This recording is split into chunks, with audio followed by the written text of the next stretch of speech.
Instead of just talking about features, I'd rather show them to you.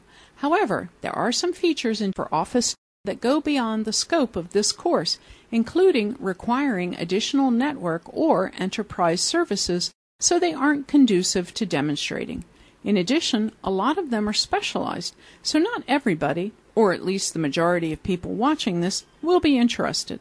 But I don't want to leave you with any gaps in your knowledge, so I'll take a few minutes to list some of the additional functionality Excel for Office can provide, depending on your network and infrastructure configuration and the way that you actually use Excel. Some of these other enhancements include, first of all, the fact that it comes in a 64-bit version.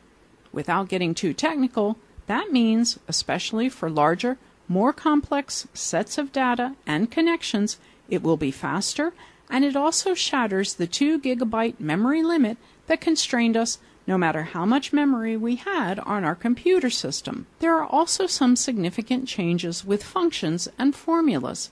There are roughly 56 new functions, and there are several reasons for this. One reason is that they tried to get the naming and descriptions to be more consistent, so they changed the names of some of them. And then they also introduced some new functions and formulas. They also listened to feedback and went to great lengths to improve the mathematical, statistical, and financial calculation accuracy. So those types of calculations are now going to be more accurate than ever before. We also have a new version of the solver. If you haven't used the solver, it's basically a method for finding a value for a cell based on all types of variables in the inputs. The new solver has a revised interface. It also includes some new reports and a variety of other enhancements. So if you use the solver, you'll like the new version that's included with Office.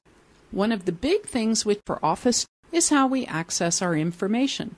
We can access it from a variety of places with a variety of devices, and remote access to Excel is no exception. But there are some extra things that we should know about. First of all, like Word and PowerPoint and OneNote, we also have the Excel web app. This gives us internet-based worksheets that we can access using either SharePoint or the free Microsoft SkyDriver server space. That means that we can access things from a PC or a browser or with an enabled mobile device.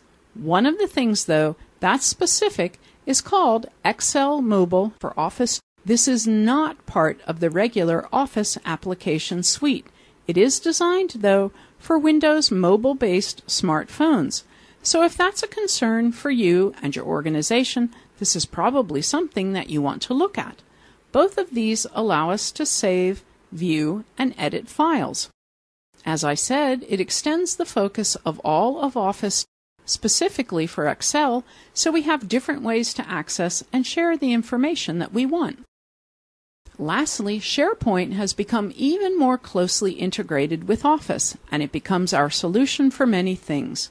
Excel Services, in conjunction with SharePoint Server for Office, gives us very advanced functionality.